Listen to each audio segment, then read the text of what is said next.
Ikaze barundi namwe barundi kazi ndabaha ikaze mu makuru rero n'ibiganiro tugira tubashikiriza kwiyemuresha kuri yanyu mukunda cyane ya Isange TV. Ndabahaye mwaramutse abandi ndabahaye mwiriwe bivanye naho muherereye. Ndabaha ikaze mu makuru rero tugira tubashikirize ariko aravugwa kuri aya mango. No makuru tugira duhere mu Burundi. Mu Burundi umutekano bongeye gutosekara. U Rwanda n'u Burundi byongeye gukozanya ko kuri ubu rero twabaraga ko mu kanya abasoda b'u Rwanda bashitse mu Burundi gusa amatohoza yacu ngaha amasoko yacu mu Burundi adushikirije amakuru muri aka kanya atubariye ko ngo babasoda bari binjiye mu Rwanda baba basubijweyo n'igisoda c'u Burundi. Evariste Ndayishimiye akoze operation y'akasamutwe, operation y'agacamutwe ngo yirukanye abasoda bose b'u Rwanda bari mu Burundi. Abikoze rero muri iki gitondo aho ngo yabyukije abasoda bose abegeranya, akaba rero yimanukiye n'ibikoho karundura ku mupaka w'u Rwanda agira asubizeho ingabo z'u Rwanda zari zamutse mu Burundi. Ariko bareko ngo zari zashitse mu ntara ya Gitega maze ngo zari zaje no kurasa ku ngoro mu Burundi ngaha Bujumbura nyene ngo aho igorofa ngo ryari ryamaze gusambuka. Amatohoza twari twahawe n'amasoko yacu ngaha mu Burundi yatubariye ko hari abasoda ngo baraye mw'ishyamba kimeza rya Kibira, gusa gushika ubu ngubu abasoda b'u Burundi bamaze gukora ibishoboka byose barabirukanye ngaho muri iryo shyamba nyene ry'Ikibira. N'amatohoza yacu aduhaye amakuru mu kanya kuri ubu nyene ngo imigwano iratanguye. Perezida Evariste Ndayishimiye yiyambariye imyambaro y'igisoda ngo n'abasoda benshi cane, amanukanye abasoda benshi ku mupaka n'ibitwaro bininiya ngo amaze ahangane n'igisoda c'u Rwanda. Yandi makuru kandi turaza kuyakomereza muri Repubulika Iharanira Intwaro Rusange ya Kongo. Hari amakuru n'ubundi twahawe n'amasoko yacu ngaha mu Burundi yatubariye ko perezida w'u Burundi Evariste Ndayishimiye nyuma yuko mu minsi iheze yagenderewe n'umukuru w'igihugu ca Kongo Antoine Félix Tshisekedi Tshilombo, hari amakuru turose amatohoza yacu nyene amasoko yacu duhaye ngaho mu Burundi atubariye ko ngo hoba hari abasirikare bashika 500 Evariste Ndayishimiye yohereje muri Repubulika Iharanira Intwaro Rusange ya Kongo wagiye mu ntara ya Uvira bo bagiye guhangana n'umutwe n'ujya muhari nyene witwaje intwaro wa M23 muri Repubulika Iharanira Intwaro Rusange ya Kongo. Umutekano waramaze gutosekara. Umugwi witwaje intwaro wa M23 waramaze gufata ibice bitandukanye byo muri Repubulika Iharanira Intwaro Rusange ya Kongo, aho ndetse no mu minsi iheze waje gufata umugwi wa Goma ndetse uza no gutangaza ko wamaze gufata ikibuga c'indege ca Goma. Uwuhagarariye ujya mu mugwi wa M23 ariwe Colonel Nanga yatangaje ko ngo kuri ubu ngubu umugwi wa M23 uriko urakubita hababaza igisoda c'u Burundi, ndetse ngo ari nabyo byanatumye abasoda b'u Burundi ngo bari bahashiriye, maze perezida Evariste Ndayishimiye acahereza abandi basoda bashika 500 ngo bajye gufasha kijya gisoda ca Repubulika Iharanira Intwaro Rusange ya Kongo FARDC. Imigwano rero yazindutse muri iki gitondo mu ntara ya Uvira aho nyene ngabo basoda b'u Burundi bari bajanywe.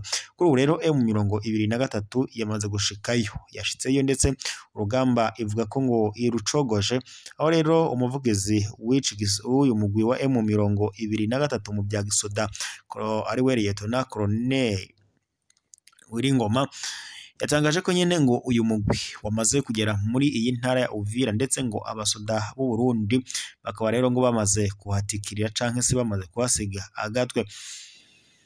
Yandi makuru turaza gukomereza mu Burundi. Mu Burundi turaza kugaruka ku bijanye n'ubworozi bw'inkwavu, turaza kubabarira ivyo Evariste Ndayishimiye yakoze mu bijanye nyene n'ubwo bworozi bw'inkwavu.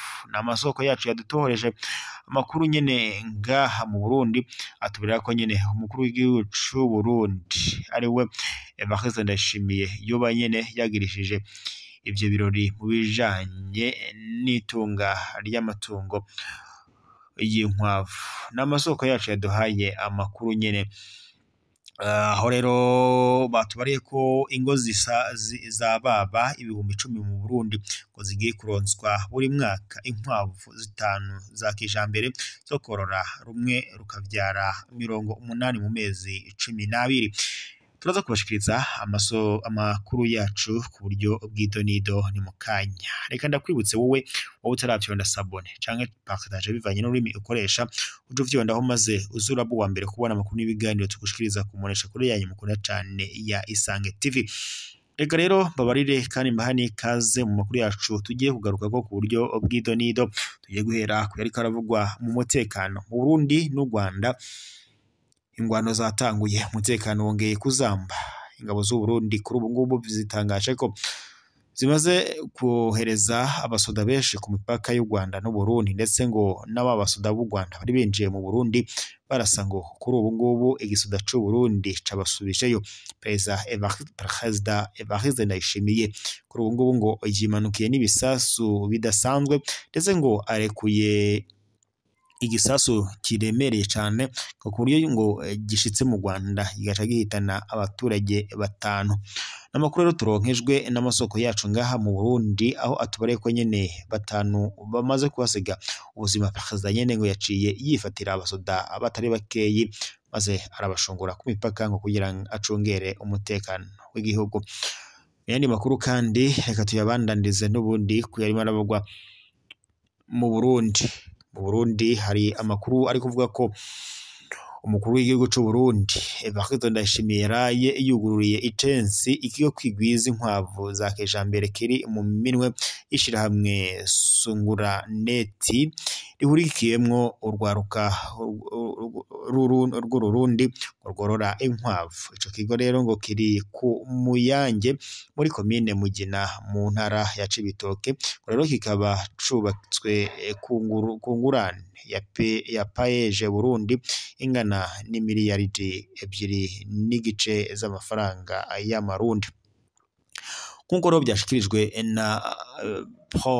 na Desire Manirakiza arongoye ico kigo nyene cashinzwe mu gushigikira imbono y'umukuru w'igihugu Evariste Ndayishimiye yo guteza imbere ubuzima bw'ingo mu Burundi biciye mu korora inkwavu, maze ngo inyama zazo ngo ishato n'amaganga ngo bikavamwo amafaranga yo kwibeshaho. Nayo Blaise Nkuriyingoma arongoye ishirahamwe Sungura Net arashima iryo shirahamwe rya paeje Burundi ndetse n'abahinga babafashije kugira bagere ku ntambwe ngo bageze ko kuri uyu munsi wa none. Umugambi umaze nk'umwaka utanguye, ni umugambi washoboye gushirwa mu ngiro n'abene gihugu bo ngaha nyene mu Cibitoke. Twarakoranye n'abene gihugu barenga 500 bafashije mu bikorwa bitandukanye. Nayo umukuru w'igihugu harashima ibimaze gukorwa, agashimira kandi n'abahinga bitanze mu kwigisha urwaruka ngo no kurumenyereza mu migambi yo korora inkwavu za kijambere.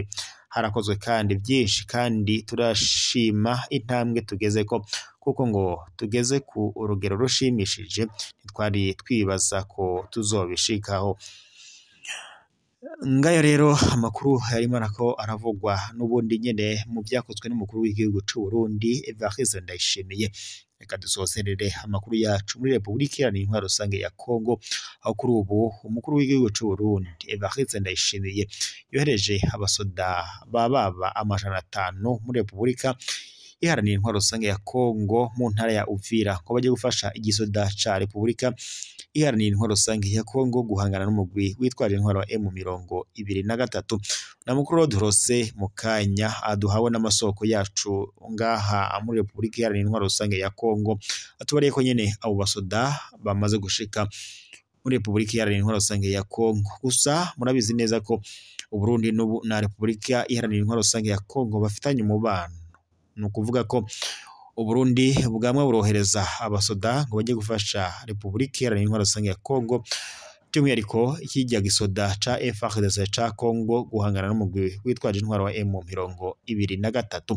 Gusa abasoda batari bake b'u Burundi bakomeza kubandanya bagandagurirwa muri Repubulika Iharanira Intwaro Rusange ya Congo mu ntambara nyene umugwi wa M23 uhanganyemo n'icyo gisoda c'u Burundi ndetse n'icya FARDC.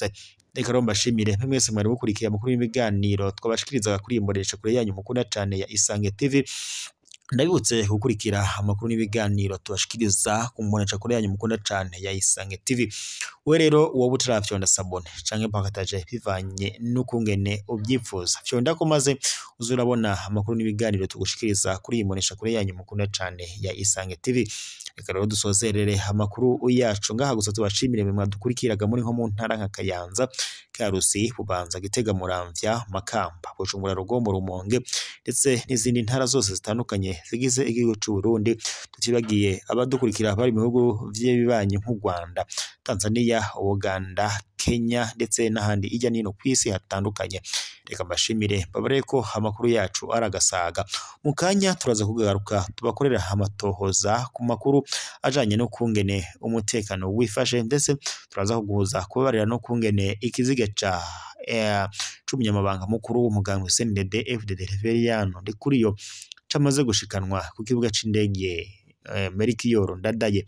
Kuri ubu ngubu nyene kikaba cari gikukurutse aho cyari kiri i Dubai.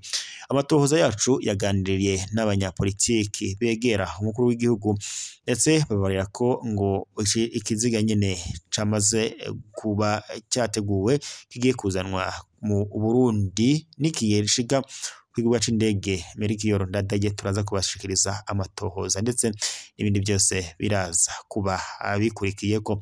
Reka rero mbashimire mwese mwari mudukurikiye mu makuru n'ibiganiro tubashikiriza kuri aka kanya. Amakuru yacu n'agasaga, nimukomeze kugira ibihe byiza, Imana ikomeze kubana namwe.